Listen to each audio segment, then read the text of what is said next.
ദൈവത്തിന്റെ പരിശുദ്ധമായ നാമം വാഴ്ത്തപ്പെടുമാറാകട്ടെ. പ്രിയമുള്ളവരെല്ലാം കർത്താവായ യേശുക്രിസ്തുവിന്റെ ധന്യ തിരുനാമത്തിൽ വന്ദനം ചെയ്യുന്നു. ഞാൻ വീണ്ടും ഫേസ്ബുക്ക് ലൈവ് വീഡിയോയുമായിട്ട് നിങ്ങളുടെ മുൻപാകെ ആയിരിക്കുന്നത്. ഞാൻ കഴിഞ്ഞ ആഴ്ചയിൽ ചെയ്തതായ ഒരു വീഡിയോ, അതിന്റെ തുടർച്ചയും അത് അവസാനിപ്പിക്കുവാനും വേണ്ടിയാണ് വിഷയം. നിങ്ങളൊക്കെ ആ വീഡിയോ ശ്രദ്ധയോടെ വീക്ഷിച്ചു കാണും. എന്നെ അനേകർ ബന്ധപ്പെട്ടിരുന്നു. കാരണം ഞാൻ ആ വീഡിയോയിൽ ഒരേ ഒരു ചോദ്യം മാത്രം ചോദിച്ച് വളരെ നിസ്സാരമെന്ന് നാം കാണുകയും അനുഭവിക്കുകയും ചെയ്യുന്നതായ ഒരു പ്രത്യേക ശുശ്രൂഷ മറ്റൊന്നുമല്ല. ഒരു രോഗി വരുമ്പോൾ അല്ലെങ്കിൽ ഒരു പ്രയാസവുമായിട്ട് പ്രാർത്ഥനയ്ക്ക് ഒരു വിശ്വാസി, ഒരു വ്യക്തി ദൈവദാസന്റെ അടുത്ത് വരുമ്പോൾ പെട്ടെന്ന് ഒരു ഗ്ലാസ് വെള്ളമെടുത്ത് അതിന്റെ മേൽ കൈവച്ച് പ്രാർത്ഥിച്ച് ആ രോഗിക്ക് അല്ലെങ്കിൽ ആ പ്രശ്നമായിട്ട് വന്നിരിക്കുന്ന വ്യക്തിക്ക് കൊടുക്കുകയും ആ വ്യക്തിക്ക് വിടുതലുണ്ടാകുകയും ചെയ്യുന്നതായ അത് കാരണമായിട്ട് പിന്നെ അനേകർ വരികയും അങ്ങനെ ഈ ദേവദാസന്റെ ശുശ്രൂഷ വളരെ വിപുലമാവുകയും ചെയ്യുന്നതായ ആ ഒരു ശുശ്രൂഷ വളരെ നിസ്സാരമെന്ന് തോന്നിയാൽ തന്നെയും എന്റെ ചോദ്യം ഇതായിരുന്നു, അതിന് എന്തെങ്കിലും വിധത്തിലുള്ളതായ വേദപുസ്തക അടിസ്ഥാനമുണ്ടോ? അപ്പോൾ ഞാൻ എന്റെ വീഡിയോയിൽ പ്രത്യേകം പറഞ്ഞിരുന്നു, എന്റെ ചോദ്യത്തിന് ഉത്തരം ലഭിക്കുകയില്ല. മറു ചോദ്യങ്ങളും വിമർശനങ്ങളും കുറ്റപ്പെടുത്തലും മാത്രമേ ലഭിക്കുകയുള്ളൂ. അത് തന്നെ സംഭവിച്ചു. എന്നെ ബന്ധപ്പെട്ട ഒരു വ്യക്തി പോലും വിശുദ്ധ വേദപുസ്തകത്തിൽ അതിനടിസ്ഥാനമുള്ളതായിട്ട് പറഞ്ഞില്ല എന്നുള്ളതാ. വിശ്വാസികൾ, ദൈവമക്കൾ, ഞാൻ പറഞ്ഞല്ലോ പെന്തക്കോസ്ത് സമൂഹത്തിലെ ദൈവമക്കളെയാണ് ഞാനിപ്പോൾ അഡ്രസ്സ് ചെയ്യുന്നത്. മറ്റുള്ളവർ കേട്ട് ഇത് മനസ്സിലാക്കുവാൻ വേണ്ടിയാണ്. കാരണം പലരും ഇങ്ങനെയുള്ള കാര്യങ്ങളിൽ പെട്ട് കിടക്കുകയാണ്. അപ്പോൾ നിങ്ങളോട് പറഞ്ഞ പോലട്ടെ, ഒരു വ്യക്തിയും, ദൈവദാസന്മാർ അനേകർ എന്നെ ബന്ധപ്പെട്ടു. ഒരു ദൈവദാസൻ എന്നോട് പറഞ്ഞത്, കഴിഞ്ഞ 40 അധികം വർഷങ്ങളായിട്ട് ഞാൻ ചെയ്യുന്ന ഒരു ശുശ്രൂഷയാണിത്.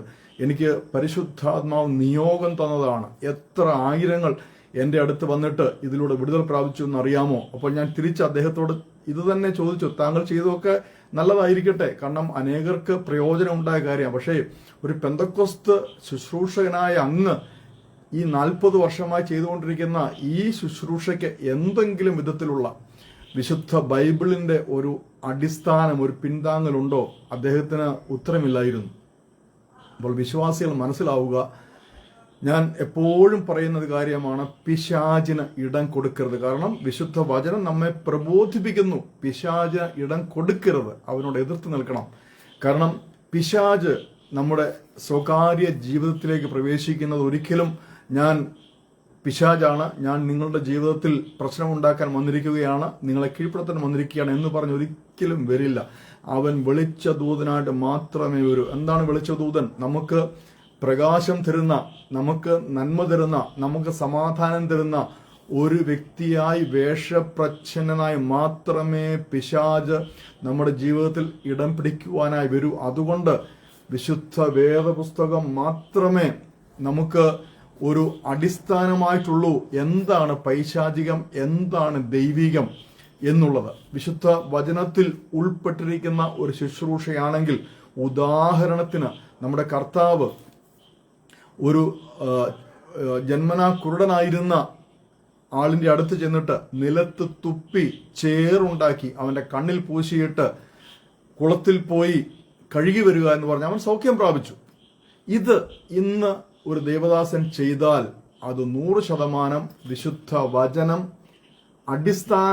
അടിസ്ഥാനമുള്ള, വിശുദ്ധ വചനത്തിന് പിന്താങ്ങലുള്ള ശുശ്രൂഷയാണ്. അതുപോലെ ഒരു രോഗിയുടെ നാവിൽ തുപ്പി കർത്താവ്, നിങ്ങൾ ചെയ്താട്ടെ, അതിന് വചനത്തിന്റെ അടിസ്ഥാനമുണ്ട്.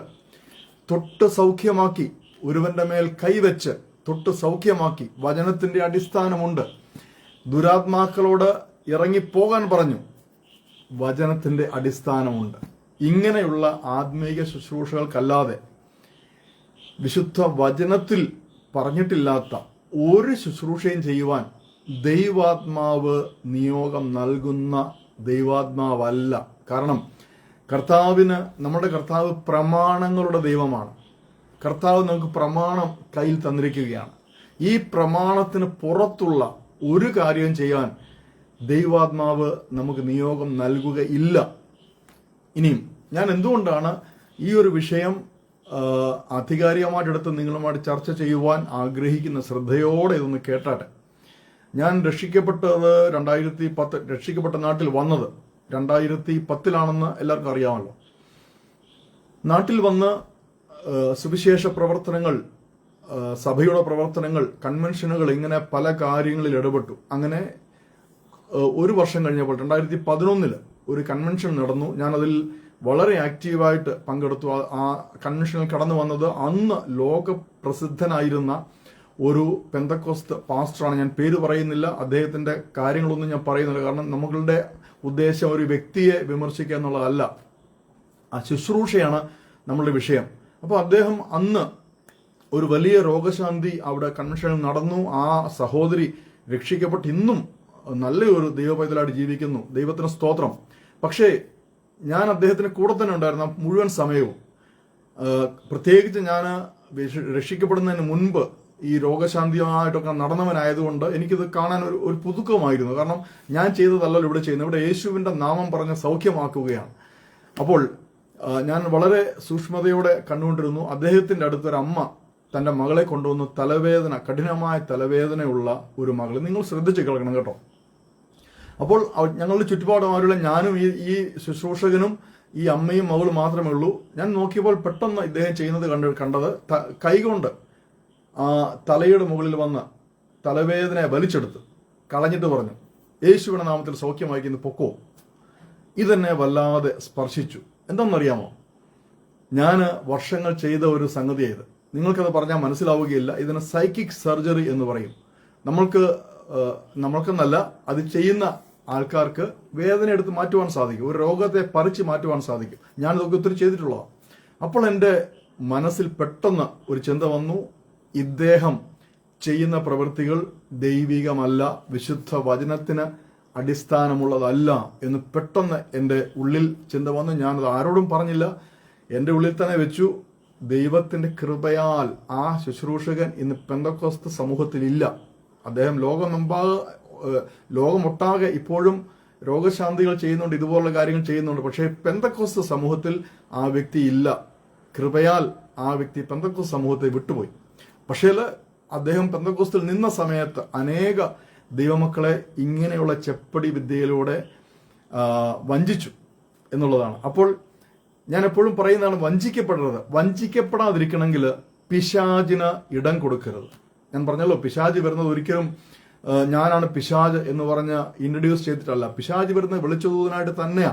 നമുക്ക് സമാധാനം തരാൻ, നമുക്ക് വിടുതൽ തരാൻ, നമുക്ക് സൗഖ്യം തരാൻ ഒക്കെ കഴിവുള്ള രീതിയിലുള്ള ഒരു ശുശ്രൂഷകനായിട്ടായിരിക്കും പിശാച് നമ്മുടെ ജീവിതത്തിലേക്ക് വരുന്നത്. ഒരിക്കൽ നമ്മൾ അവൻ ഇടം കൊടുത്തു കഴിഞ്ഞാൽ പിന്നെ അവന്റെ പ്രവൃത്തികൾക്ക് വേണ്ടി നമ്മൾ കളമൊരുക്കി കൊടുക്കുകയാണ്. അതുകൊണ്ടാണ് ഞാൻ പറയുന്നത്, എത്ര ചെറിയ കാര്യമായിക്കൊള്ളട്ടെ, വിശുദ്ധ വചനത്തിൽ ഒത്തുനോക്കാതെ നിങ്ങൾ ഒരു കാര്യവും ഏറ്റെടുക്കരുത്. ഞാൻ വീണ്ടും പറയുന്നു, വെള്ളം പ്രാർത്ഥിച്ചു കൊടുക്കുന്നത്, എണ്ണ പ്രാർത്ഥിച്ച് കൊടുക്കുന്നത്, പഞ്ചസാര പ്രാർത്ഥിച്ചു കൊടുക്കുന്നത്, ഉപ്പ് പ്രാർത്ഥിച്ചു കൊടുക്കുന്നത്, കുരുമുളക് പ്രാർത്ഥിച്ചു കൊടുക്കുന്നത്, ഇതൊക്കെ നടക്കുന്ന കാര്യങ്ങളാണ് കേട്ടോ.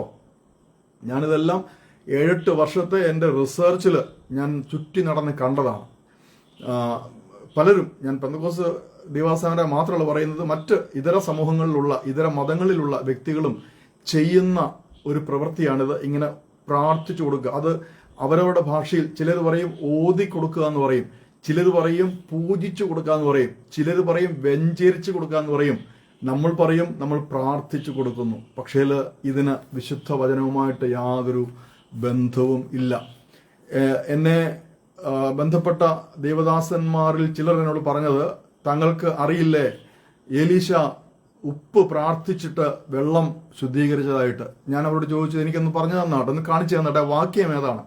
ഇല്ല, എലീശ ഉപ്പ് പ്രാർത്ഥിച്ച് വെള്ളത്തിലിടുകയല്ലായിരുന്നു, ഒരു പുതിയ തളിക കൊണ്ടുവന്ന് അതിൽ ഉപ്പ് എടുത്ത് വെള്ളത്തിലിടുകയായിരുന്നു. അവിടെ പ്രാർത്ഥന എന്നൊരു കാര്യം നടന്നിട്ടില്ല. നടന്നു എങ്കിൽ അത് എഴുതണമായിരുന്നു, എഴുതി വെച്ചിട്ടില്ല. അടുത്ത ചിലർ പറഞ്ഞത്, നിങ്ങൾക്കറിയില്ലേ യാക്കോബിന്റെ ലേഖനത്തിൽ എത്ര വ്യക്തമായിട്ട് എഴുതിയിരിക്കുന്ന എണ്ണ പ്രാർത്ഥിച്ച് പുരട്ടുവാനായിട്ട്. ഞാൻ അവരോട് ചോദിച്ചു, ആ വാക്യം ഒന്ന് കാണിച്ചു തന്നിട്ട് നിങ്ങൾക്കൊന്ന് വായിക്കാമോ, അതിനെ വായിച്ച് കേൾപ്പിക്കാമോ? അതവർ ചെയ്യില്ല. കാരണം ഈ തെറ്റിദ്ധാരണ കൊണ്ട് നടക്കുകയാണ്. അവർ ചെയ്ത് പഴകിയ കാര്യങ്ങൾ അവർ ചെയ്തത് ശരിയാണ്. ഉദാഹരണത്തിന് എന്നോട് ദേവദാസൻ പറഞ്ഞു, 40 വർഷമായിട്ട് ഞാനിത് ചെയ്യുന്ന അനേകർക്ക് വിടുതൽ കൊടുത്തു കഴിഞ്ഞു. അപ്പോൾ അദ്ദേഹം ചെയ്യുന്ന പ്രവൃത്തി വിശുദ്ധ വചനത്തിലുള്ള പ്രവൃത്തിയാണെന്ന് സ്വയം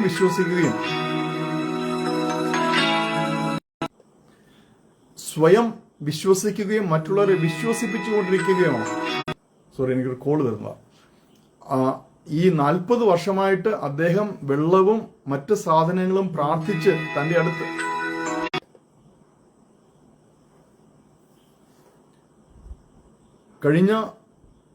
എന്നെ മുന്നോട്ട് വിടുന്നില്ല. കഴിഞ്ഞ 40 വർഷങ്ങളായിട്ട് അദ്ദേഹം വെള്ളം പ്രാർത്ഥിച്ച് ഇതുപോലുള്ള സാമഗ്രികൾ പ്രാർത്ഥിച്ച് തന്റെ അടുത്ത് പ്രാർത്ഥനയ്ക്കായിട്ട് വരുന്നവർക്ക് കൊടുക്കുന്ന കാര്യങ്ങള് വിശുദ്ധ വേദപുസ്തകത്തിൽ ഉള്ളതാണ് എന്ന് അദ്ദേഹം സ്വയം വിശ്വസിക്കുകയും തന്റെ അടുത്ത് വരുന്നവരെ വിശ്വസിപ്പിക്കുകയും ചെയ്യുന്ന വലിയ ഗൗരവമായ ഒരു തെറ്റാണ് സംഭവിക്കുന്നത്. പ്രിയമുള്ളവർ, ഞാൻ ഈ പറയുന്നത് നിങ്ങൾ ശ്രദ്ധിച്ച് കേൾക്കണം. വിശുദ്ധ വേദപുസ്തകത്തിൽ വളരെ വ്യക്തമായിട്ട് നസ്രയന യേശുവിന്റെ നാമം പറഞ്ഞിട്ട് ജന്മന മുടന്തനായ ഒരുത്തനെ അപ്പോസ്തലന്മാർ എഴുന്നേൽപ്പിച്ചു എങ്കിൽ ആ അധികാരം പ്രാപിച്ച ഒരു കർത്താവിന്റെ ശിഷ്യൻ അതേ നാമം പറഞ്ഞ് അതേ അത്ഭുതം ചെയ്യുവാനുള്ള പൂർണ്ണ അധികാരമുണ്ട്. ഞാൻ വേറൊരു കാര്യം പറയട്ടെ. ഈ വെള്ളം പ്രാർത്ഥിച്ചു കൊടുക്കുവാനാണെങ്കിൽ കർത്താവിന് ഏറ്റവും നല്ലൊരു സാഹചര്യം ഉണ്ടായിരുന്നു. അറിയാമോ? ശതാധിപന്റെ ബാല്യക്കാരനെ സൗഖ്യമാക്കുന്ന ആ സമയം കർത്താവിന്, കാരണം തന്റെ മുമ്പിൽ വന്ന് നിൽക്കുകയാണ് എന്റെ ബാല്യക്കാരനെ സൗഖ്യമാക്കുവാനായിട്ട്. അപ്പൊ അദ്ദേഹത്തിന്, നമ്മുടെ കർത്താവിന് വേണമെങ്കിൽ താഴെ നിന്ന് സ്വല്പം മണ്ണെടുത്തിട്ട് ഒന്ന് പ്രാർത്ഥിച്ച് കൊണ്ട് കൊടുത്തിട്ട് പറയാം, നീ ഇതുകൊണ്ട് ബാല്യക്കാരനെ മേൽ, അല്ലെങ്കിൽ പെട്ടെന്ന് ഒരു കുറച്ച് വെള്ളം എടുത്തിട്ട് പ്രാർത്ഥിച്ച് കൊണ്ട് കൊടുത്തിട്ട് പറയാം, നീ ഇതുകൊണ്ട് ബാല്യക്കാരനെ കുടിപ്പിക്കും. പക്ഷെ കർത്താവ് എന്ത് ചെയ്തു? ആ നിമിഷം കർത്താവ് ആ ബാല്യക്കാരനെ സൗഖ്യമാക്കുകയാണ്. അത്ര ദൂരെ നിന്ന് കർത്താവ് ഇങ്ങനെയുള്ള യാതൊരു ചെപ്പിടി വിദ്യയും കർത്താവിന്റെ ശുശ്രൂഷയിൽ ചെയ്തിട്ടില്ല. അപ്പോൾ പെട്ടെന്ന് എന്നോട് ചിലർ ചോദിക്കുന്നതാണ്, മണ്ണ് കുഴയ്ക്കുന്നതും തുപ്പുന്നതും വേദപുസ്തകത്തിൽ എവിടെയാണ് ഉള്ളത്? പഴയ നിയമത്തിൽ. നിങ്ങൾക്ക് അറിയണം, ഒന്നാമത് മനസ്സിലാക്കുക, നമ്മുടെ കർത്താവ് ഒരു റബ്ബായി ആയിരുന്നു, യഹൂദ റബ്ബായി. യഹൂദ റബ്ബായിമാർക്ക് ഇങ്ങനെയുള്ള ധാരാളം കാര്യങ്ങൾ അറിയാം. അവർക്ക് പകർന്നു കിട്ടിയിരിക്കുന്ന ചില ചിട്ടകളുണ്ട്, ചില പ്രൊസീജിയേഴ്സ് ഉണ്ട്. അത് പഴയ നിയമത്തിൽ എഴുതണമെന്നില്ല, അവരുടെ പുസ്തകങ്ങളിൽ ഉണ്ടായിരിക്കും. മനസ്സിലായോ? അപ്പോൾ കർത്താവ് ചെയ്ത കാര്യങ്ങളൊക്കെ, ഒന്നാമത് കർത്താവ് ഒരു യഹൂദനായിരുന്നു, യഹൂദ വംശത്തിൽ ജനിച്ചവനാണ്. കർത്താവ് ഒരു യഹൂദ ഗുരുവായിരുന്നു, റബ്ബായി ആയിരുന്നു. അതിനുപരി കർത്താവ് സർവശക്തനായ ദൈവമാണ്. ആയിരുന്നു എന്നല്ല, ആണ്. അപ്പോൾ കർത്താവ് എന്തു ചെയ്തോ അതെല്ലാം കർത്താവിന്റെ ദൈവം എന്ന അധികാരത്തിൽ ചെയ്തതാണ്. അതിൽ നമ്മൾക്ക് മാതൃകയാക്കേണ്ടതെല്ലാം ഈ 66 പുസ്തകത്തിൽ എഴുതി തന്നിട്ടുണ്ട്. ഇതിലെഴുതാത്ത ഒരു കാര്യം പോലും ആത്മീയ ശുശ്രൂഷയുടെ ഭാഗമാക്കുവാൻ പാടില്ല. അങ്ങനെ ആരെങ്കിലും ആക്കുന്നുവെങ്കിൽ അത് തെറ്റ്. ഞാൻ പറയട്ടെ, ഇപ്പോൾ ഒരു ദേവദാസൻ അദ്ദേഹത്തിന് ശുശ്രൂഷയിൽ പെട്ടെന്ന് ഒരു ദിവസം ഒരു വ്യക്തി പ്രാർത്ഥിക്കാൻ വന്നു. അദ്ദേഹത്തിന് പെട്ടെന്ന് ഉള്ളിൽ തോന്നി, ഞാൻ കുറച്ച് വെള്ളം പ്രാർത്ഥിച്ചു കൊടുത്താൽ അവർ സൗഖ്യമാവല്ലോ, പോവല്ലോ. അതൊരിക്കലും ഞാൻ അതിനെ വിമർശിക്കാറില്ല. കാരണം അത് ആ ദേവദാസൻ അപ്പോൾ അദ്ദേഹത്തിന് തോന്നിയത് ചെയ്തതാണ്. ഞാൻ ദൈവാത്മാവ് തോന്നിച്ചെന്ന് ഞാൻ പറയില്ല ഒരിക്കലും, കേട്ടോ. ആ വ്യക്തിക്ക് തോന്നിയതാ, അദ്ദേഹം അത് ചെയ്തു കഴിഞ്ഞു. അദ്ദേഹം അത് തന്റെ നിത്യവൃത്തിയാക്കുന്നില്ല. ഇത് നിത്യവൃത്തിയാക്കുമ്പോഴാണ് വീഴ്ച സംഭവിക്കുന്നത്. നമ്മൾ ഉദാഹരണത്തിന് ഒരു സഹോദരി നമ്മുടെ അടുത്ത് പ്രാർത്ഥിക്കാൻ വന്നു. അപ്പോൾ എന്തു ചെയ്തു? ഞാൻ എൻ്റെ ഭാര്യയെ അടുത്ത് വിളിച്ചിട്ട് ഭാര്യയോട് പറഞ്ഞു, നീ കൈവച്ചോ, ഞാൻ പ്രാർത്ഥിക്കാം. അതപ്പോൾ എനിക്ക് തോന്നുന്ന ഒരു കാര്യമാണ്. അത് ഒരിക്കലും തെറ്റെന്ന് പറയാൻ പറ്റില്ല. ഞാൻ പറഞ്ഞാൽ മനസ്സിലായില്ല. ചില സാഹചര്യങ്ങൾ നമ്മൾ ചില പ്രത്യേക ചുവടുകൾ വെക്കും. അത് അപ്പോഴത്തെ നമ്മളുടെ ആ വിസ്ഡമാണ്, നമ്മളുടെ വിവേകമാണ്. അതിന് ഒരിക്കലും ഒരുപക്ഷെ വേദപുസ്തകത്തിൽ അത് കാണില്ല. പക്ഷേ അത് നിത്യപരിചയമാക്കുമ്പോൾ വളരെ സൂക്ഷിക്കണം.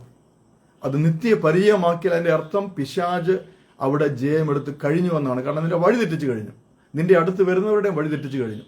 യേശുവിൽ ആശ്രയിക്കേണ്ടതിന് പകരം ഇതുപോലെയുള്ള പ്രാർത്ഥിച്ച, ഞാൻ അതിനെ വിളിക്കുന്നത് വെഞ്ചരിച്ചതെന്ന, കേട്ടോ. വെഞ്ചരിച്ച എണ്ണ, വെഞ്ചരിച്ച വെള്ളം, ഇതിലൊക്കെ നിങ്ങൾ ആശ്രയം അർപ്പിക്കും. നിങ്ങൾക്ക് ദൈവവുമായിട്ടുള്ള ബന്ധം വിടുവിക്കപ്പെടും. നിങ്ങൾ ദൈവത്തോട് പ്രാർത്ഥിക്കേണ്ടതിന് പകരം, ഉദാഹരണത്തിന് വീട്ടിൽ ഇരിക്കുമ്പോൾ വയറുവേദന വന്നു. വീട്ടിൽ ഞാനീ പറഞ്ഞതുപോലെ ഏതോ പാസ്റ്റർ പ്രാർത്ഥിച്ചതോ വെഞ്ചരിച്ചതോ വെള്ളരിപ്പുണ്ട്. നിങ്ങൾ ഒരു വേള കർത്താവേ, ഞാൻ എൻ്റെ കൈ എൻ്റെ വയറിന് മേൽ വെച്ച് പ്രാർത്ഥിക്കുന്നു, അങ്ങയുടെ നാമത്തിൽ പ്രാർത്ഥിക്കുന്നു, എന്നെ അവിടുന്ന് സൗഖ്യമാക്കും എന്നുള്ള പൂർണ്ണ വിശ്വാസമുണ്ട്, യേശുവിന്റെ നാമത്തിൽ ഈ വേദന മാറട്ടെ എന്ന് പറയേണ്ടതിന് പകരം ദൈവവുമായിട്ടൊരു ബന്ധം സ്ഥാപിക്കുന്നതിന് പകരം നിങ്ങൾ ആ പാസ്റ്ററിൽ വിശ്വാസം അർപ്പിച്ച് അദ്ദേഹം പ്രാർത്ഥിച്ചു തന്ന് വീട്ടിലിരിക്കുന്ന കുപ്പിയിലെ വെള്ളം കുടിക്കും. തീർച്ചയായിട്ടും നിങ്ങളുടെ വേദന മാറുമായിരിക്കും. അന്നേരം നിങ്ങൾക്ക് വിടുതൽ ലഭിക്കും. വിടുതൽ ലഭിച്ചാൽ പിന്നെ പറയാൻ വേണ്ട, നിങ്ങൾ അയൽവക്കക്കാർക്ക് കൊടുക്കും. ഇതങ്ങ് പടരും. അപ്പോൾ ദൈവവുമായിട്ടുള്ള ബന്ധം വിടും. ഇത് ചെയ്തിട്ട് നിങ്ങൾ ദൈവത്തിന് നന്ദിയും പറയും. ദൈവത്തോട് പ്രാർത്ഥിച്ചില്ല, ദൈവത്തെ ഉൾപ്പെടുത്തിയില്ല, പക്ഷേ പ്രശ്നം മാറുമ്പോൾ എന്ത് ചെയ്യും? ദൈവത്തോട് നന്ദിയും പറയും, സഭയിൽ സാക്ഷ്യവും പറയും. ഞായറാഴ്ച എനിക്ക് വയറുവേദന വന്നു, എൻ്റെ വയറുവേദന കർത്താവ് സൗഖ്യമാക്കി, കർത്താവിന് സ്തോത്രം. ഇതൊക്കെ ശരിക്കും പറഞ്ഞാൽ വ്യാജമാണ്. അതുകൊണ്ട് ഞാൻ ഇനി ഒരു കാര്യം കൊണ്ട് പറയാം. ഇതെൻ്റെ ഒരു അനുഭവമാണ് കേട്ടോ. ഇത് പറഞ്ഞ് ഞാൻ നിർത്തുകയാണ്. ഞാൻ രക്ഷിക്കപ്പെടുന്നതിന് മുൻപ് ഇതുപോലെയുള്ള ധാരാളം അത്ഭുത പ്രവർത്തികളും വിടുതലും ഒക്കെ ചെയ്തിരുന്ന ഒരു വ്യക്തിയാണ്. പ്രവചനങ്ങളും രോഗശാന്തിയും ശരീരം വിട്ടുപോയി അത്ഭുതം ചെയ്യുകയും ശരീരം വിട്ടുപോയി വേറെ സ്ഥലത്ത് പ്രത്യക്ഷനാവുകയും ഒക്കെ ചെയ്ത വ്യക്തിയാണ്. അതുകൊണ്ടാണ് ഞാൻ ഇക്കാര്യത്തിൽ നിങ്ങളെ കൂടുതൽ പ്രബോധിപ്പിക്കുന്നത്. ഞാനിതൊക്കെ ചെയ്ത വ്യക്തിയാണ്. എന്നാൽ രക്ഷിക്കപ്പെട്ട നിമിഷം, മാനസാന്തരപ്പെട്ട നിമിഷം, ആ ഒരൊറ്റ സെക്കൻഡ് കൊണ്ട് ഈ ശക്തികളെല്ലാം എന്നെ വിട്ടുപോയി. എല്ലാ സിദ്ധികളും എല്ലാ കഴിവുകളും വിട്ടുപോയി. ഞാൻ ഒരു വട്ടപൂജ്യമായ വട്ടപൂജ്യത്തിൽ നിന്ന് പിന്നെ കർത്താവ് പണിതതാണ് നിങ്ങളിന്ന് കാണുന്നതായ അൻസൻ. ഈ കഴിഞ്ഞ 10-16 വർഷം കൊണ്ട് കർത്താവ് പണിതെടുത്തതാണ്. അതിന്റെ പൂർണ്ണ മഹത്വം കർത്താവിന് തന്നെയാണ്, വേറെ ആർക്കുമല്ല. എൻ്റെ ഒരു ഗുരുക്കന്മാർക്കോ എന്നെ വേദോസ്തം പഠിപ്പിച്ചവർക്കോ ഒന്നുമല്ല, കർത്താവിന് മാത്രമാണ് അതിന്റെ പരിപൂർണ്ണ മഹത്വം. ഞാനിന്ന് നിങ്ങളുടെ മുമ്പാകെ ആയിരിക്കുന്നതിന്റെ പൂർണ്ണമായ മഹത്വം. അപ്പോൾ ഓർത്തു നോക്കുക, ഞാൻ 2001 എൻ്റെ അടുത്തൊരു വലിയ പ്രശ്നം വന്നു. TMM ഹോസ്പിറ്റലിൽ നിന്ന് ഒരു രോഗിയെ വേറൊരാൾ എൻ്റെ അടുത്ത് കൊണ്ടുവന്നു. അപ്പോൾ ഇതൊരു ഡോക്ടറാണ് കേട്ടോ, വേറൊരു ഡോക്ടറാണ്. ആ ഒരു സഹോദരി ഡോക്ടറാണ്, ലേഡി ഡോക്ടറാണ്. അവർക്ക് കഠിനമായ നടുവിന് വേദന. ആ നടുവിന് വേദന വരുമ്പോൾ അവർ വല്ലാതെ തളർന്നു പോകും. അതിന് TMM ഹോസ്പിറ്റലിൽ ചെന്ന് അവരുടെ വേറൊരു ഡോക്ടറെ കണ്ട് ഒരു ഇഞ്ചക്ഷൻ എടുക്കും. ആ ഇഞ്ചക്ഷൻ എടുത്തു കഴിഞ്ഞാൽ ഒരാഴ്ചത്തേക്ക് 2 ആഴ്ചത്തേക്ക് അവർക്ക് പ്രശ്നമില്ല. അപ്പോൾ എല്ലാ ഒരാഴ്ച 2 ആഴ്ച കൂടുമ്പോൾ ഇവർ അവിടെ വന്ന് ഇഞ്ചക്ഷൻ എടുക്കാറുണ്ട്. അങ്ങനെ ഇരിക്കുമ്പോഴാണ് എൻ്റെ ഒരു ക്ലയന്റ് അവിടെ ആരെയോ കാണാൻ ചെന്നപ്പോൾ ഈ ഡോക്ടറെ കണ്ടത്. അവർക്ക് പരിചയമുണ്ട്. അപ്പോൾ ഈ ക്ലയന്റ് ഈ ലേഡി ഡോക്ടറെ എൻ്റെ ക്ലിനിക്കിൽ വിളിച്ചുകൊണ്ട് വന്നു. ഞാൻ നിങ്ങളോട് പറയട്ടെ, ഒരു നിമിഷ നേരം കൊണ്ട് ആ നടുവേദന മാറി. ഈ നിമിഷം വരെ ആ നടുവേദന ഇല്ല അവർക്ക്. അവർ ഇന്നും ഉണ്ട്. ഞാൻ സ്ഥലമൊന്നും പറയുന്നില്ല, കാരണം മനസ്സിലാവും ആരെന്ന് വെച്ചാൽ. തുടർന്ന് ഞാൻ ചെയ്തത്, എൻ്റെ ഉള്ളിൽ ബോധ്യമുണ്ടാണ്. ഞാൻ അവരുടെ ഭവനത്തിൽ ചെല്ലുക, അവരുടെ വീട്ടിൽ ചെല്ലുകയാണ്. അവർ വീട്ടിൽ ചെന്ന് അവരുടെ വീടിന് ചുറ്റും ഞാൻ നടക്കുമ്പോൾ ഒരു പ്രത്യേക സ്ഥലത്ത് വന്ന് ഞാൻ നിന്നിട്ട് അവരോട് പറഞ്ഞു, അന്ന് ഞാൻ കത്തോലിക്ക വിശ്വാസിയാണെന്ന് ഓർത്തോണം കേട്ടോ, ഇതുപോലെയുള്ള ശുശ്രൂഷയൊന്നും വന്നില്ല. പക്ഷെ യേശുവിൽ വിശ്വസിക്കുന്നു. ഞാൻ കുഞ്ഞിലേ മുതൽ പ്രാർത്ഥിക്കുന്നത് യേശു അപ്പച്ചനോടാണ്. ഞാൻ അവിടെ നിന്ന് പറയുകയാണ്, യേശുവിന്റെ നാമത്തിൽ ഇവിടെ കുഴിച്ചിട്ടിരിക്കുന്ന ഈ ബന്ധനം പൂർണ്ണമായി അഴിഞ്ഞു മാറട്ടെ. ഇത് ഞാൻ പറഞ്ഞിട്ട് ഞാൻ ഈ സ്ത്രീയോട്, ഈ ലേഡി ഡോക്ടറോട് പറഞ്ഞു, നിങ്ങൾ ഒരു വിധത്തിലും ഒരിക്കലും ഇനി ഇവിടെ കുഴിക്കുവാനായിട്ട് അനുവദിക്കരുത്. ഞാൻ പോയി കഴിഞ്ഞ് ഇവിടെ കുഴിക്കുവാൻ ആൾ വരും, നിങ്ങളത് കുഴിക്കുവാൻ അനുവദിക്കരുതെന്ന്. പക്ഷേ നിങ്ങൾ കേൾക്കണം, ഞാൻ രക്ഷിക്കപ്പെട്ടവനായി 2010, ഇത് 2001 കാര്യമാണ് പറയുന്നത് കേട്ടോ. 2010 ഞാൻ പുല്ലാടുള്ള എൻ്റെ ക്ലിനിക്കിൽ ഇരിക്കുമ്പോൾ ഈ ലേഡി ഡോക്ടർ അവിടെ വന്നു പരിചയപ്പെടാനായിട്ട്. കുറേ സംസാരിച്ചിരിക്കുമ്പോൾ അവരെന്നോട് പറഞ്ഞ കാര്യമോ, സാറിന് അറിയാമോ, അന്ന് നിന്ന സ്ഥലമുണ്ടല്ലോ, അവിടെ ഒരു ഞങ്ങളുടെ വീട്ടിലൊരു പാസ്റ്റർ വന്നു. കറക്റ്റ് സാർ നിന്ന് ആ സ്ഥലം കുഴിക്കാൻ പറഞ്ഞു. കുഴിച്ചു കഴിഞ്ഞപ്പോൾ അവിടെ നിന്ന് ഒരു കുടം എടുത്തു. ആ കുടത്തിനകത്ത് നടുവിലെ അസ്ഥി ഉണ്ടല്ലോ, കോക്സിക്സ് ബോൺ എന്ന് പറയും. ആ അസ്ഥി അതിനകത്തുണ്ടായിരുന്നു. പിന്നെ കുറേ സാധനങ്ങൾ ഉണ്ടായിരുന്നു. മന്ത്രവാദം ചെയ്ത് എന്നെ തളർത്തുവാനായിട്ടിരുന്നു. അതിന്റെ കാരണമായിരുന്നു നടുവേദന. ഞാൻ പെട്ടെന്ന് ചോദിച്ചു, എന്നിട്ട് ആ പാസ്റ്റർ എന്ത് ചെയ്തു? അദ്ദേഹം പറഞ്ഞു, ഇവിടെങ്ങും ഇത് ചെയ്യാൻ പറ്റില്ല, ഇത് ദൂരെ കൊണ്ട് കളഞ്ഞേ പറ്റൂ. ഞാൻ ചോദിച്ചു, എത്ര കാശ് നിങ്ങൾക്ക് പോയി? അപ്പോൾ പറഞ്ഞു, കുറച്ച് അധികമൊന്നും ആയില്ല, 25,000 മതിയെന്ന് പറഞ്ഞു. 25,000 രൂപയ്ക്ക് ആ മനുഷ്യൻ അത് എടുത്തുകൊണ്ട് പോയി. നിങ്ങൾക്ക് കാര്യമല്ലോ മനസ്സിലായോ? ഇതാണ് പിശാചിന്റെ ചതി എന്ന് പറയുന്നത്.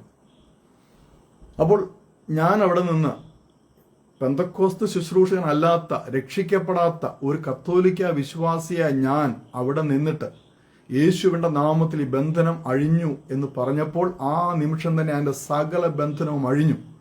ഇനി അത് ആരും പൊക്കേണ്ട ആവശ്യമില്ല, ആരും കുഴിക്കേണ്ട ആവശ്യമില്ല. പക്ഷേ പിശാച് അടങ്ങിയിരുന്നില്ല. പിശാച് ഇവരുടെ വീട്ടിലൊരു പാസ്റ്ററെ കൊണ്ടുവന്നിട്ട് അത് കുഴിച്ചെടുപ്പിച്ച് ഇവരുടെ 26,000 രൂപയും പോയി. എന്നിട്ട് ഇവരെ സന്തോഷിപ്പിച്ചിരിക്കുക. ഞാൻ സത്യം പറഞ്ഞാൽ ആ ലേഡി ഡോക്ടറെ അന്ന് വിളിച്ച് പൊട്ടി എന്ന് വിളിച്ചു. പൊട്ടി, ഞാൻ അന്ന് പറഞ്ഞതല്ലേ നിങ്ങളുടെ കാശ് പോകും, നിങ്ങളുടെ വിശ്വാസം പോകും, ഇതെടുക്കരുതെന്ന് ഞാൻ പറഞ്ഞാൽ മനസ്സിലായോ? അപ്പോൾ ഇങ്ങനെയുള്ള ഇതൊക്കെ ഗൗരവമായ കാര്യങ്ങളാകട്ടെ ഞാൻ ഈ പറയുന്നത്. നിങ്ങൾക്കത് മനസ്സിലാവുമെന്ന് എനിക്കറിയില്ല. നമ്മുടെ ജീവിതത്തിൽ, ദൈനംദിന ജീവിതത്തിൽ ദൈവമക്കൾ ഒരുപക്ഷെ അനുഭവിക്കുന്ന കാര്യങ്ങളാണ്. നമ്മുടെ വീട്ടിൽ ഈ കഴിഞ്ഞ ഒരു വീഡിയോ പ്രചരിച്ചിരുന്നല്ലോ. ഒരു പാസ്റ്റർ ഒരു ഭവനത്തിൽ വന്നിട്ട്, ഒരു വിശ്വാസിയുടെ ഭവനത്തിൽ വന്നിട്ട് ധാരാളം തകിടുകൾ കുഴിച്ചെടുക്കുന്നതും വലിയ വലിയ കാര്യങ്ങളൊക്കെ ചെയ്യുന്നത്. ദൈവമക്കളെ, ഞാനൊരു കാര്യം നിങ്ങളോട് പറയട്ടെ. എന്തുമായിക്കൊള്ളട്ടെ, നമ്മുടെ കർത്താവായ യേശു ക്രിസ്തുവിന്റെ നാമത്തിന് മുമ്പിൽ ഇതിനൊന്നും നിൽക്കാൻ പറ്റില്ല. കർത്താവായ യേശു ക്രിസ്തുവിന്റെ നാമം പറയുന്ന നിമിഷം എന്ത് ബന്ധനം, എന്ത് കെട്ടുമഴിയും. നിങ്ങളത് പിന്നെ പൊക്കാനോ എടുക്കാനോ പോകേണ്ട ആവശ്യമില്ല. അങ്ങനെ അങ്ങോട്ട് വിശ്വസിക്ക്, നിങ്ങളുടെ വിശ്വാസം അങ്ങനെ ഉറപ്പിക്ക്. ഞാൻ പറഞ്ഞല്ലോ, ഈ ചെറിയ ചെപ്പടി വിദ്യകളിലൂടെ സംഭവിക്കുന്നത് യേശു ക്രിസ്തുവിലുള്ള നിങ്ങളുടെ വിശ്വാസത്തിന് ചോർച്ച സംഭവിക്കുക ചെയ്യുന്നത്. അങ്ങനെ പതിയെ പതിയെ നിങ്ങൾ ദൈവവുമായിട്ടുള്ള ബന്ധം വിട്ടിട്ട് ഇത്തരക്കാരിൽ നിങ്ങളുടെ ആശ്രയം വയ്ക്കും. ദൈവാശ്രയം വെടിഞ്ഞിട്ട് നിങ്ങൾ മനുഷ്യരിൽ ആശ്രയിക്കും. ആ മനുഷ്യർ നിങ്ങളെ തെറ്റിലേക്ക് കൊണ്ടുപോയിട്ട് നിങ്ങളെ എന്നുവെച്ചാൽ അവരെ ആരാധിക്കുന്ന ഒരു അവസ്ഥയിലേക്ക് വരും. അവരെ ബഹുമാനിക്കുക, അവരെ ആരാധിക്കുക, അവർ പറയുന്ന കാര്യങ്ങളെ ചെയ്യുള്ളൂ. എനിക്ക് ധാരാളം കുടുംബങ്ങളെ അറിയാം അങ്ങനെ ഇതുപോലെയുള്ള വ്യക്തികളുടെ ശുശ്രൂഷയിൽപ്പെട്ട് തകർന്നു പോയ കുടുംബങ്ങൾ വളരെ എനിക്കറിയാം. ഞാൻ വേറൊരു കാര്യം യാദൃശ്യമായിട്ട് പറയുകയാണ്. ആ വീഡിയോയിൽ നിങ്ങൾ കണ്ടുവെങ്കിൽ വാഷ് ബേസിന്റെ അകത്തു നിന്ന് തകട് എടുക്കുന്നത് കണ്ടു കാണും നിങ്ങളത്. അത് പൊളിച്ചിട്ട് എന്ന് വെച്ചാൽ ഈ വീട്ടിലെ നല്ല വളരെ കോസ്റ്റ്ലി ആയിട്ടുള്ള അപ്ലയൻസസ് ഒക്കെ പൊളിച്ചിട്ട് അതിൽ നിന്ന് തകടെടുക്കുന്നത്. ഞാൻ നിങ്ങളോടൊരു കാര്യം പറയാമേ, ഇത് നിങ്ങൾ അറിഞ്ഞിരിക്കണം. ഒരുപക്ഷെ നിങ്ങളുടെ വീട്ടിൽ ആരെങ്കിലും വന്ന് ഇങ്ങനെ പറഞ്ഞേക്കാം. അപ്പോൾ നിങ്ങൾ അത്ഭുതപ്പെടുക. ഞങ്ങളുടെ വീടിന് തൊട്ടടുത്ത ഒരു വീട്ടിൽ എനിക്കറിയാവുന്ന 2 വീടുകൾ, ഒന്ന് ഇവിടെ, ഒന്ന് തിരുവല്ലയിലൊരു വീടും. പ്യാരിയുടെ അറിയാമല്ലോ, പ്യാരി വെയേഴ്സ് ഏറ്റവും വില കൂടിയ അപ്ലയൻസസാണ്. പ്യാരി വാഷ് ബേസിൻ ഭയങ്കര വിലയാണ്, ഏറ്റവും നല്ല ക്വാളിറ്റി ഉള്ളത്. ഈ 2 ഭവനങ്ങളിലും ഞാൻ ഈ പറയുന്ന പോലെയുള്ള വ്യക്തികൾ ചെന്നിട്ട് അതിനകത്ത് ചെയ്തു വെച്ചിട്ടുണ്ടെന്ന് പറഞ്ഞ് അവരെ കൊണ്ട് ആ വാഷ് ബേസിൻ തല്ലിപ്പൊളിച്ചു. അതിനകത്ത് തകിടുണ്ടായിരുന്നു, അതെടുത്തുകൊണ്ട് പോയി. അപ്പോൾ ഇതൊരു വിധത്തിലും കള്ളത്തരം കാണിക്കാൻ പറ്റാത്തതാണല്ലോ. അവരുടെ വീടിനകത്തേതാണ്, അവരുടെ വാഷ്റൂമിലുള്ളതാണ്, അതിനകത്തുനിന്ന് തകിടെടുത്തിരിക്കുന്നത്. നിങ്ങൾക്കറിയാമോ ഇതെങ്ങനെയാണ് വരുന്നതെന്ന്? അവിടെ ഞാൻ നിങ്ങളോട് പറഞ്ഞു തരാം. ബിസിനസ് ചെയ്യുന്നവർക്ക് ഭംഗിയായിട്ട് കാര്യം അറിയാം. ചില വിലപിടിപ്പുള്ളതും എന്നാൽ വിറ്റുപോകാത്തതുമായ